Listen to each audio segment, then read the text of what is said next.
E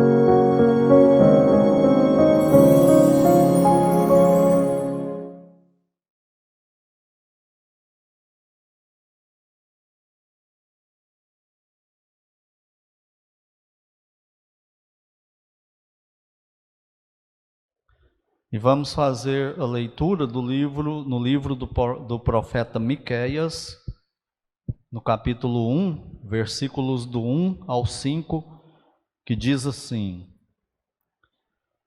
Palavra do Senhor que em visão veio a Miqueias, morastita, nos dias de Jotão, Acás e Ezequias, reis de Judá, sobre Samaria e Jerusalém.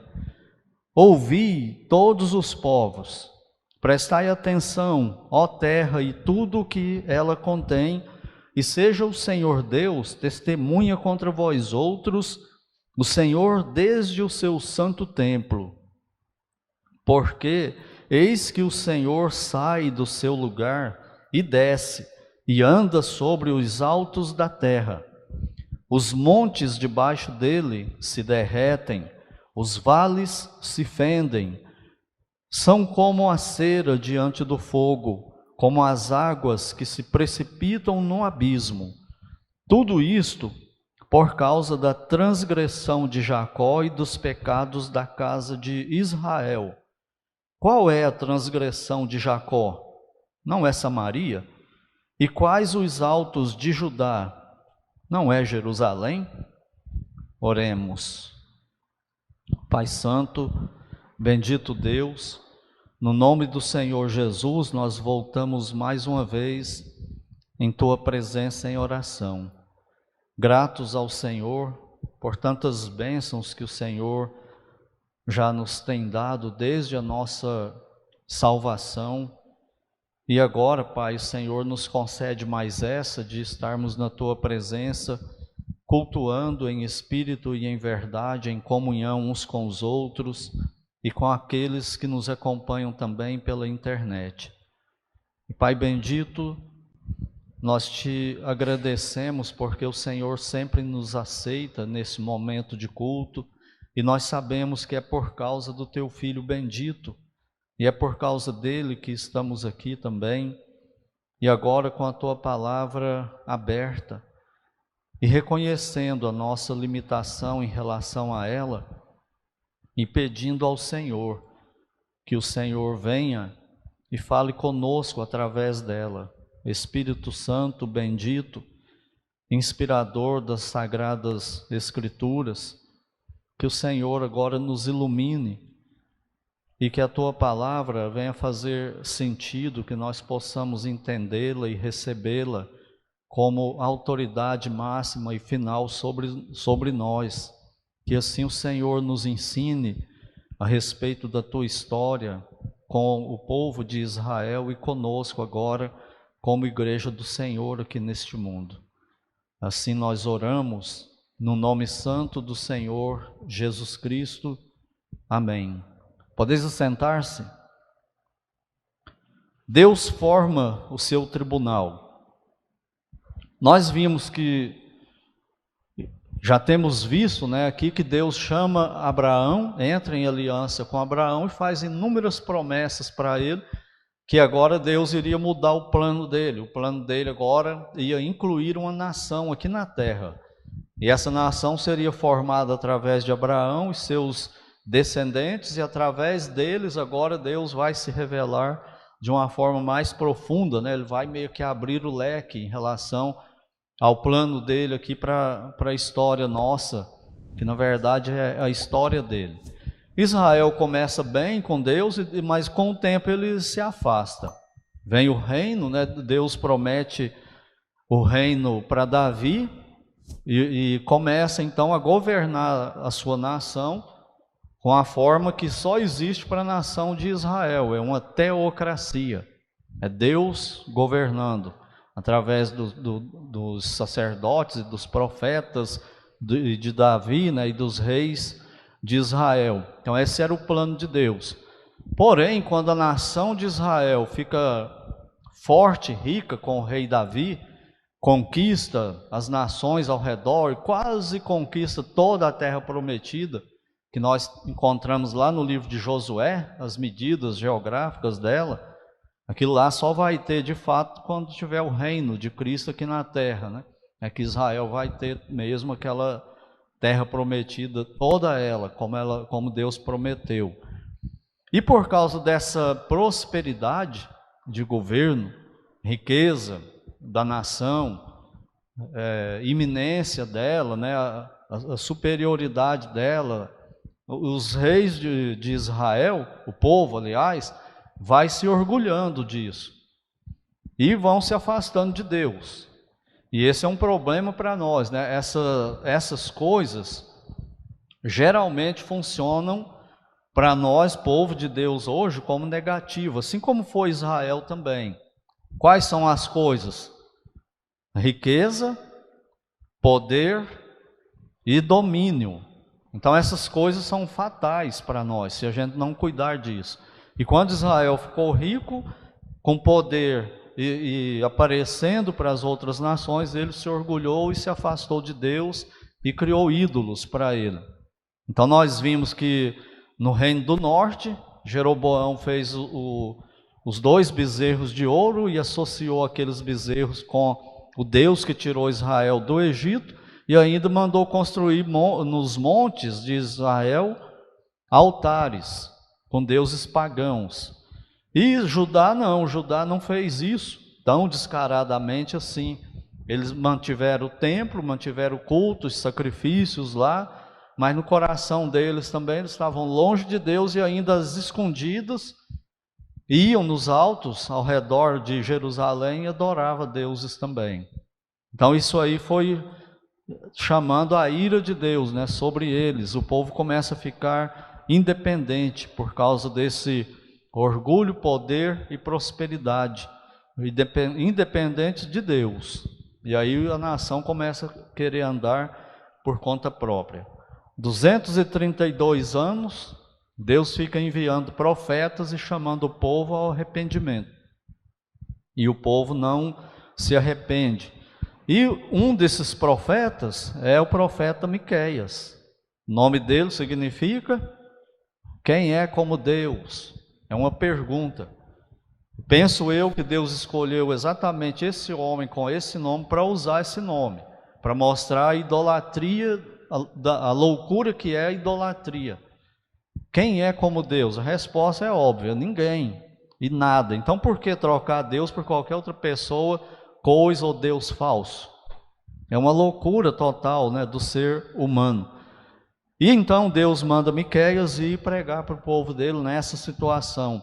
E o que a mensagem de Miqueias dizia, e o que ela diz para nós hoje, aqui em Uberlândia, no Brasil e no mundo, né? É isso que nós vamos começar a ver.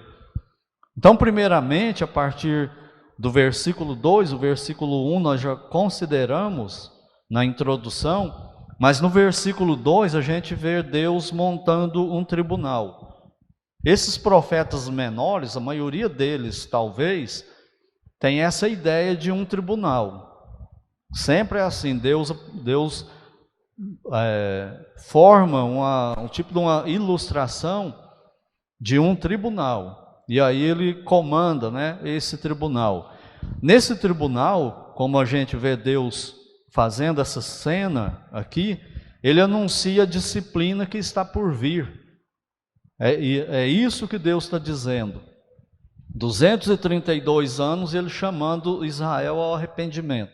Israel não se arrependeu. E agora a mensagem dele muda um pouco de tom. Não é mais arrependimento, mas é de disciplina. Eu vou disciplinar vocês. Mas ainda ele dá uma chance, através desses profetas, para Israel nesse último momento. Mas não adianta muita coisa, né? Então o versículo 2 diz assim: ouvi todos os povos. Note que é uma ordem, né? Ouvi todos os povos, prestai atenção, ó terra, e tudo que ela contém.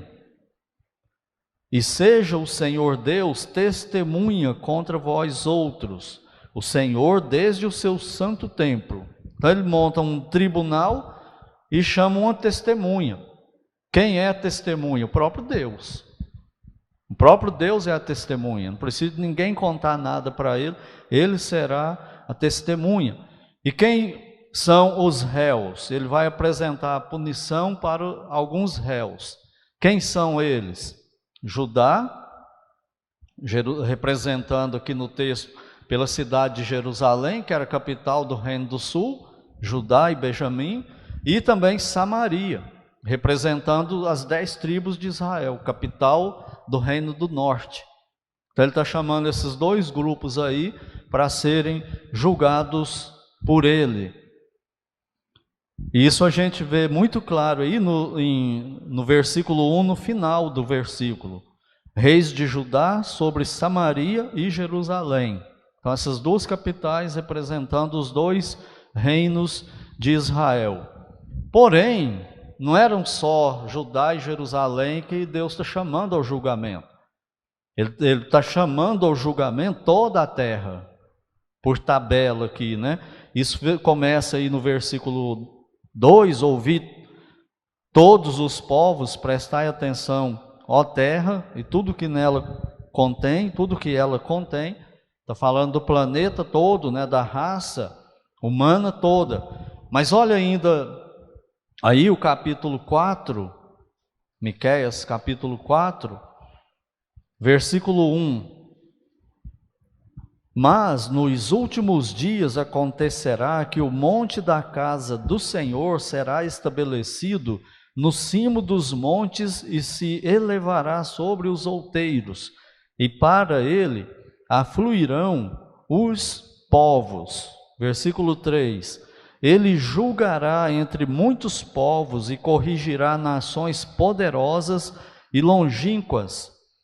Estes converterão suas espadas em relhas de arados e suas lanças em podadeiras. Uma nação não levantará espada contra outra nação, nem aprenderão mais a guerra, mas assentar-se-á cada um debaixo da sua videira e debaixo de sua figueira, e não haverá quem os espante, porque a boca do Senhor dos Exércitos o disse. Então nós temos que notar que vai acontecer duas coisas: um julgamento iminente, chegando ali para Judá e Jerusalém, para Samaria e Jerusalém, os dois reinos, e no futuro Deus vai julgar do mesmo jeito que ele faz aqui, através de um tribunal, todas as nações da terra. E quando a gente chega em Romanos, por exemplo, nós vemos que esse julgamento de Deus também já está acontecendo na terra. Não é uma coisa que era só para Israel no Velho Testamento e depois vai ser só no comecinho do milênio. Não, esse julgamento está acontecendo. Mas dessa forma tão direta assim, é só nesse período aqui para Israel e depois no tribunal, nos tribunais que Deus tem aí na escatologia, né? Então esses dois povos aqui, e todo mundo será julgado por Deus. É isso que a gente tem que guardar para nós. E Deus como testemunha dessas pessoas, de nós, né? Testemunha sobre nós. E esse tipo de pensamento, esse tipo de coisa que Deus apresenta, um tribunal, todo o povo da terra naquele tribunal, e Deus sendo testemunha, isso aí devia fazer gelar Israel. E quando nós pensamos nisso também, no tribunal de Cristo, isso deveria nos fazer gelar também. Nós vamos estar lá no tribunal de Cristo, nós que somos salvos, no tribunal de Cristo. E o que ele vai fazer? Ele vai mostrar as nossas obras que merecem galardões. Ou seja, aquelas que não merecem serão queimadas. E isso aí devia nos assustar. Ele sabe as nossas motivações, tudo aquilo que nós estamos fazendo por Ele, como que nós estamos vivendo. Nós seremos julgados, mas não para punir, é para recompensar. O que Deus queria era recompensar todo crente por toda boa obra que Ele fez para Ele. Mas não será possível, porque muitas delas não foram legítimas. Foram misturadas com pecado, foi com intenção errada, para aparecer, e enfim, elas foram executadas com base no pecado, na natureza pecaminosa. E isso devia também nos fazer gelar, como crentes. Em segundo lugar, depois que Deus monta o seu tribunal, chega o juiz. O juiz entra no tribunal, nos versículos 3 e 4. É uma entrada totalmente diferente. Eu não sei quantos aqui de vocês já participaram de julgamento num tribunal. Eu participei uma vez, quando eu estava preparando essa mensagem, estudando tudo isso aqui, eu lembrei daquele julgamento. A nossa igreja tinha comprado, isso aconteceu em outro estado, a nossa igreja tinha comprado um terreno numa cidadezinha perto da onde a gente estava. E aí, ela comprou aqueles terrenos para fazer um acampamento, essa era a ideia. Acho que eram 6 ou 8 terrenos de fundo a fundo, né? Então um espaço grande para a igreja fazer acampamento, piquenique, aproveitar nos feriados e tal. E o tempo foi passando e o dono daquele loteamento morreu. E aí o que aconteceu? Os filhos não quiseram mais, os herdeiros não quiseram mais vender aquelas terras e o dono não tinha registrado, tinha um problema lá jurídico. Eu não lembro exatamente o que era, mas era isso. Então todo mundo que comprou terreno lá naquele loteamento foi convocado para uma audiência no tribunal naquela cidade. E quem que representa a igreja? O pastor, né? Então lá estava eu, no meio daquele povo todo lá, representando a igreja. E aí, aquela experiência que eu nunca tinha passado, eu nunca tinha nem assistido um julgamento num tribunal, assim, com o juiz e tudo mais. E aí, vem aquela cena do juiz entrar, está todo mundo lá sentado, conversando, e de repente vem uma pessoa lá, não sei se é um oficial de justiça ou um meirinho, e manda todo mundo ficar em pé e fazer silêncio, que o juiz vai entrar. Aí entra ele, né, com aquela roupa típica dele e tal. Ele era mais ou menos da minha idade ou mais novo. Esse juiz aí, muito novo, eu podia pisar na cabeça dele, mas pisa para ver, tenta. E não é ele, é o que está por trás dele, é uma autoridade que está por trás dele, um poder, né, que está por trás dele, ali, que ele representa. E quando o juiz, então, ele vai entrar, acontece esse ritual, todo mundo fica em pé e faz silêncio. E naquele tempo era o começo dos celulares, né? Os celulares bem grandes, tamanho desse púlpito aqui, cada celular que era, e o pessoal falando neles e mandou desligar os celulares. E o juiz entra, e depois que o juiz entra, a pessoa comanda, o juiz senta e todo mundo senta ali. E aí começa a apresentar o processo, o que está acontecendo ali. Então aquele juiz, ele entra com uma pompa grande, por isso que esse pessoal se corrompe, é muita coisa. Uma vez eu visitei o plano piloto em Brasília, e você fica orgulhoso de ver tudo aquilo lá, e fala, puxa vida, isso aqui é nosso, isso aqui é do Brasil. Se eu fosse um deputado aqui andando aqui dentro, eu acho que eu ia virar a cabeça aqui também. É muito poder, é muita pompa, é muita coisa assim, por isso que eles se corrompem. Aqueles que não guardam o coração, eles acabam indo para a corrupção. Por quê? Porque dinheiro, poder e orgulho acaba com o ser humano. E ele não se controla com esse tipo de coisa, né?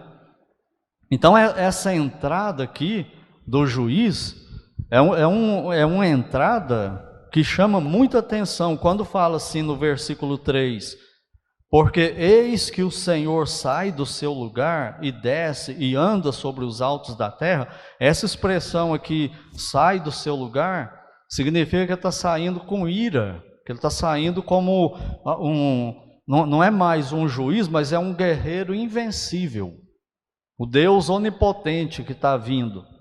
E ele não está de brincadeira não, ele está irado. Ele está irado contra pecadores por causa dos seus pecados. E ele está vindo agora para entrar nesse tribunal e ele vai fazer esse julgamento aí. Ele sai para guerra, declarando guerra. Agora imagina só, o Deus onipotente, onipresente, onisciente, aquele que manda em tudo, aquele que decide, não toma satisfação com ninguém, que não pergunta nada para ninguém, que é totalmente santo, ele vem para julgar. Você queria estar nesse tribunal como réu, para ser julgado por esse Deus? Então aqui, esse juiz aqui, ele conhece tudo. Além dele ser testemunha, por que ele é testemunha? E por que ele não precisa de advogado e nem de ajuda de mais ninguém? É ele que faz tudo, porque ele é Deus. Ele não precisa disso. Ele não precisa que ninguém levante lá como testemunho e fale para ele, porque ele sabe tudo. De todo mundo em todos os tempos. Não tem nada que está escondido dele. Então é isso que está dizendo esses versículos 3 e 4. Ele está vindo desse jeito. E olha o que acontece quando ele chega na terra. Os montes debaixo dele se derretem, os vales se fendem, são como a cera diante do fogo, como as águas que se precipitam no abismo. E o que Israel, né, precisava considerar era se como Deus, como testemunha, devia congelar o coração deles de temor, pensar em Deus como juiz deveria derreter o coração deles em contrição. E é isso que nós devemos refletir também a respeito disso. E em terceiro lugar, o juiz nomeia os envolvidos no versículo 5. E o que eles fizeram? Tudo isto, por que Deus está irado desse jeito? Prepara um tribunal e vem onde ele será juiz e testemunha e advogado de acusação, e o juiz que vai aplicar a pena. Por que ele é tudo assim? Por que ele está tão irado desse jeito? Versículo 5 explica. Tudo isto por causa da transgressão de Jacó e dos pecados da casa de Israel, aqueles bezerros de ouro, aqueles altares, aquela idolatria descabida que Jeroboão implantou no reino do norte. E qual é a transgressão de Jacó? Jacó aí representa o reino do sul, Judá. Não é Samaria? Por que ele está fazendo esse jogo de coisa aí, de palavras? A transgressão de Jacó não é Samaria? Por quê? Por causa da idolatria que acontecia em Samaria. Eles faziam um culto para Deus em Judá que parecia um culto bom, mas Deus não aceitava aquele culto. É isso que Deus está dizendo aqui. E quais os altos de Judá? Não é Jerusalém? Aquele culto hipócrita que os sacerdotes iam lá e realizavam, e o povo cantava, tudo, parecendo que estava cumprindo a lei. Deus estava vendo aquilo, nada mais, nada menos do que igual o que era feito em Samaria e no reino do norte. É assim que Deus estava vendo. Aquilo era só mais uma idolatria. Aquilo era só mais um afastamento de Deus, era só mais uma infidelidade. Era desse jeito que Deus estava vendo tudo. Então ele via Israel todo, o reino do norte, o reino do sul, do mesmo jeito. Não tinha diferença, com idolatria e com hipocrisia. Por um lado era muita idolatria, aberta, descabida contra Deus, adorando imagens mesmo, deuses com outros nomes. E por outro lado, quando Judá prestava um culto no templo, era um culto falso. Deus conhecia o povo, ele não era testemunha, ele sabia como que estava aquele povo ali, não precisava de ninguém falar para ele, né? Então era isso que Deus estava apresentando aqui, como o motivo da vinda dele com tanta ira, essa idolatria, por causa do orgulho, da riqueza e da idolatria. E é a mesma coisa hoje. Lá em Nova York, em Wall Street, na Bolsa de Valores lá, tem uma imagem enorme de um bezerro de ouro. Segundo eles, aquele bezerro de ouro representa a prosperidade. Por isso que tem aquele bezerro de ouro na porta do lugar mais rico do mundo, onde corre mais dinheiro e transações financeiras do mundo. E há pouco tempo agora, aqui no Brasil, a B3, Bolsa de Valores do Brasil, fez uma estátua de ouro também e colocou lá na rua 15 de novembro, em São Paulo, está ela lá. Uma imagem de um bezerro. Vocês acham que isso é à toa? Vocês acham que isso é neutro? Claro que não. É a mesma coisa desse tempo. Desde a saída de Israel do Egito, quando eles se envolveram com os deuses do Egito, parece que eles não conseguiram se livrar daquilo. E assim que passa o Mar Vermelho, Moisés sobe no Monte Sinai e vai falar com Deus, Deus vai dar a lei para ele, enquanto Moisés está recebendo a lei de Deus no Monte Sinai, Israel está cometendo os piores pecados de imoralidade e de idolatria lá no pé do Monte Sinai. E Deus fica irado e manda Moisés descer do monte, depois manda Moisés matar todo mundo que adorou aqueles bezerros de ouro. E qual que era a conversa? Esse bezerro de ouro aqui é Javé, é o Deus que tirou vocês do Egito, vamos adorar ele, porque parece que Moisés não vai voltar mais não. Ele nos abandonou aqui. E assim é a história, parece que a história não muda, é sempre assim do povo em relação a Deus, e Judá com aquele culto hipócrita dele, e assim Deus monta o seu tribunal. Judá parecia muito fiel, quando eles chegavam no templo para prestar culto para Deus, parecia que eles eram o povo mais fiel do mundo a Deus e mais santo também.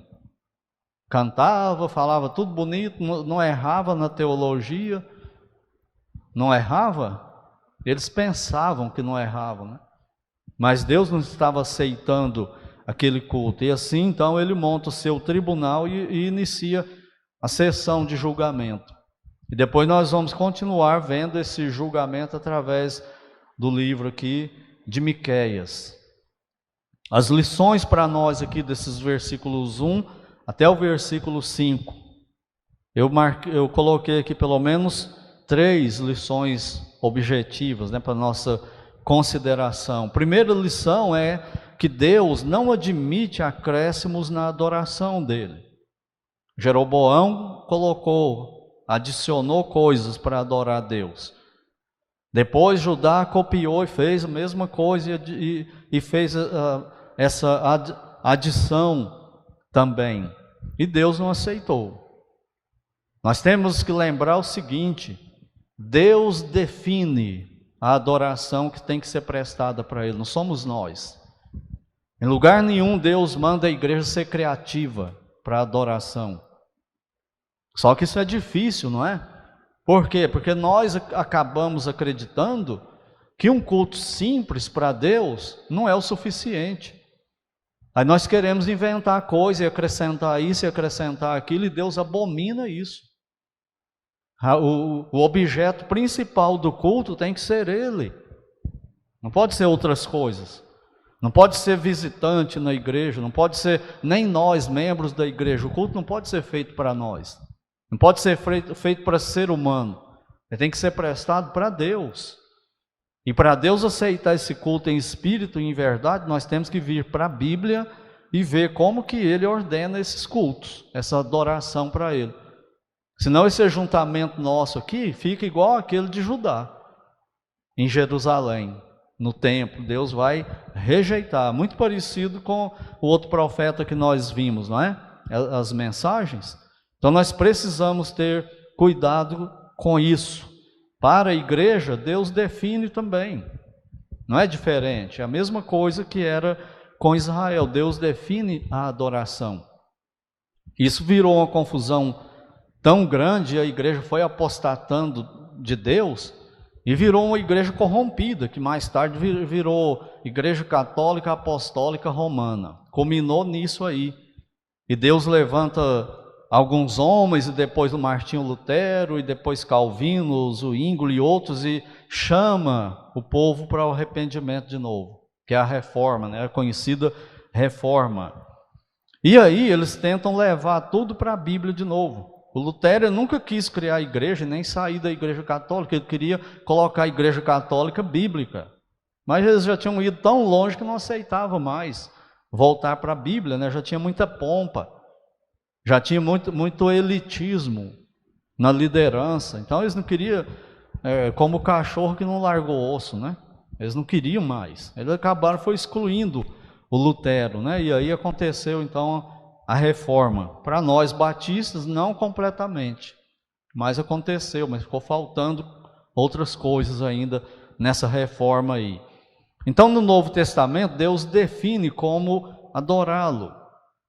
E os reformadores se preocuparam com isso. Eles criaram uma coisa que é o primeiro distintivo de um reformado, de uma igreja reformada. O que é? O princípio regulador do culto. Eles criaram uma série de distintivos, regras, né, para voltar para a Bíblia.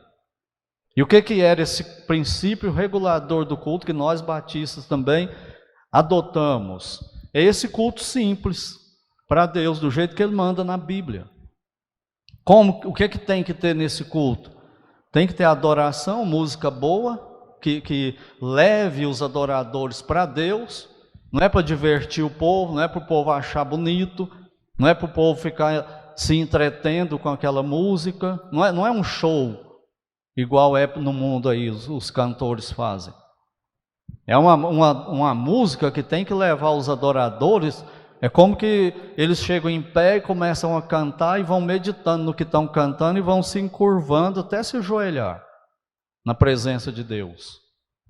Essa é a boa música, porque agrada a Deus. É isso que Deus quer. Mas aí, como nós somos pecadores, isso virou motivo de debate também. O que podia cantar, o que não podia, quais instrumentos e uma série de outras coisas. Tinha reformador que nem usava música na igreja dele, porque ele achava que música não é instrumento. O Spurgeon, que era batista, é um desses. Na igreja dele ele não tinha instrumento não, cantava só a capela.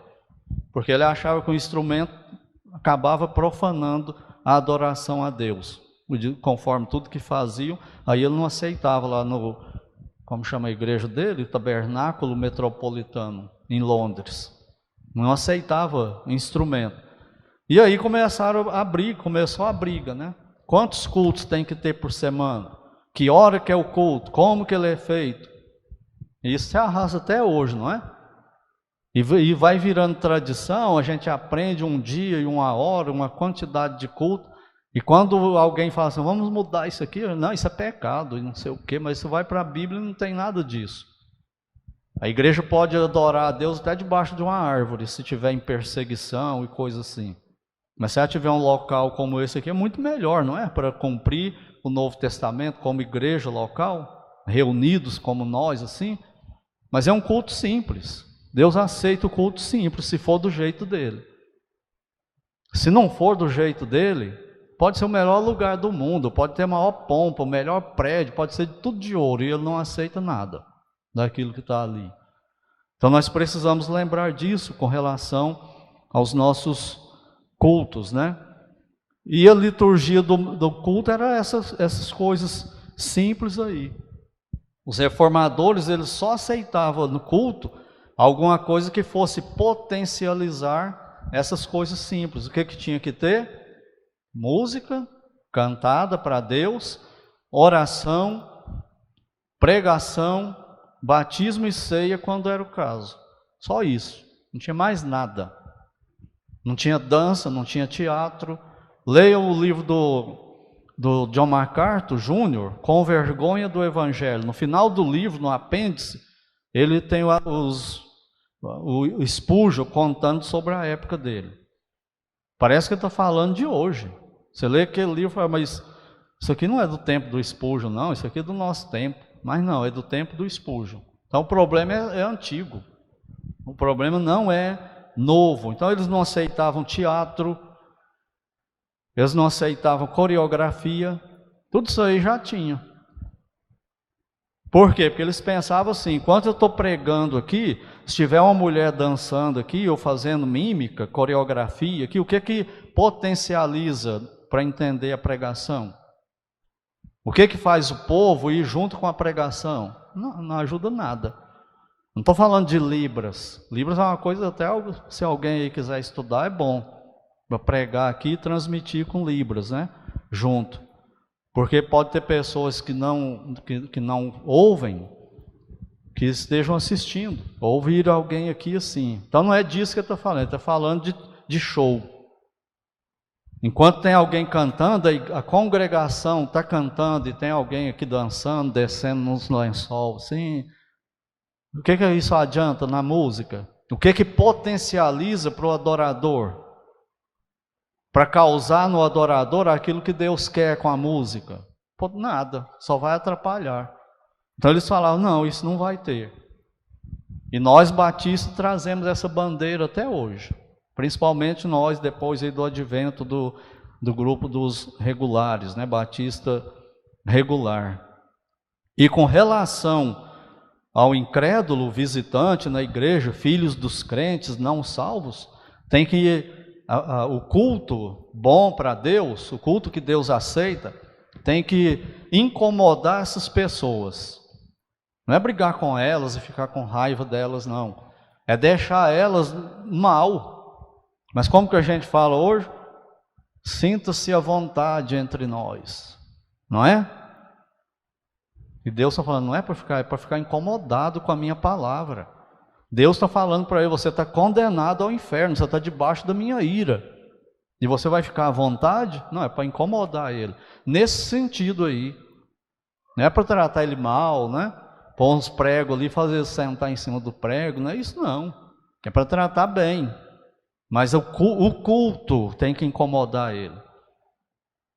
Com o quê? Com as músicas cantadas e principalmente com a pregação. Não é para deixar ele tranquilo, não pode sair do culto tranquilo e falar, eu gostei, de boa esse povo, esse povo aqui é igual eu. Eu senti apoiado aqui. Não, isso não foi um culto para Deus. O culto para Deus faz isso com o crente, leva ele à contrição. Ele tem que sair melhor, ele tem que sair mais tocado, mais alimentado, mais fiel, mais fortalecido. E o incrédulo tem que sair condenado, se ele não se converter no culto. Ele tem que sair incomodado dali. Ele não pode sair tranquilo. Então essa era a visão dos reformadores. E que é também a visão dos batistas. A segunda lição é que Deus julga a todos. Como eu já disse, ele chamará os salvos a um por um e vai expor as obras dos salvos, fiéis, e vai galardoar essas obras. Isso não é para fazer a gente gelar, não, e derreter. Chegar diante do trono de Cristo, no tribunal de Cristo. Como que Deus revela o tribunal dele lá no Apocalipse? É só uma luz, né? Uma presença muito misteriosa. A presença dele parece que é uma luz infinita.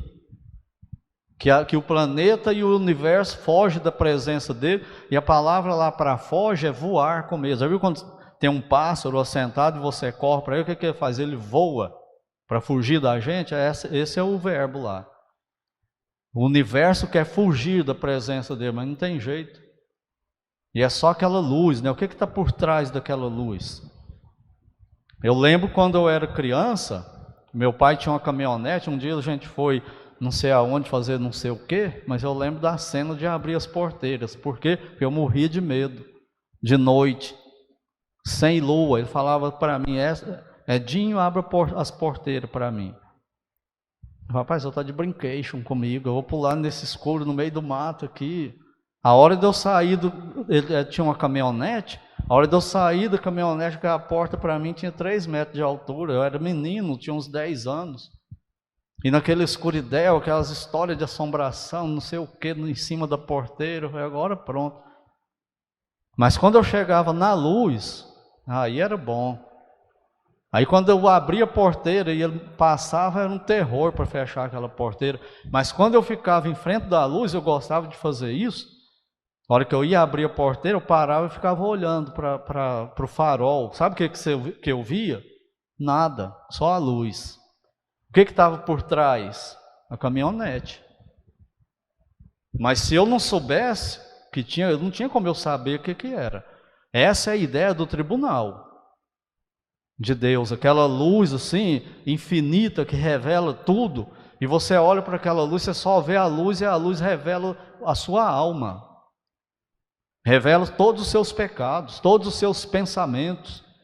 Aquilo que você não conta para o seu melhor amigo vai ser revelado no dia do tribunal, se você não tiver Cristo. Vai passar lá. Para quê? Para Deus mostrar a justiça dele. Você está condenado. Olha quem é você. Você fez todo mundo acreditar que você era bom. Mas olha aí, quem era você? Olha a sua vida. Isso não te faz gelar, não? Era para fazer. E a nós também. Será que eu vou ter galardão? Eu vou sair de lá só com a coroinha assim, que tem que pegar com a pinça assim. O apóstolo Paulo, uma coroa enorme, cheia de diamante. É para fazer a gente gelar e considerar Deus. Nós estamos vendo domingo o plano de Deus para a humanidade, com família. O plano de Deus com a família, com a pregação, com os cultos para Ele, do povo dele, é para que a humanidade toda esteja o tempo todo, 24 horas por dia, em tudo, conectados em Deus e lembrando que Ele está lá. Esse é o plano de Deus. Mas na hora que o povo sai do culto, esquece disso aí. E aí se torna igual Judá. A hora do culto é uma beleza, mas segunda a sexta, né, David? Segunda a sexta é uma tragédia total. Mas na hora do culto impressiona todo mundo.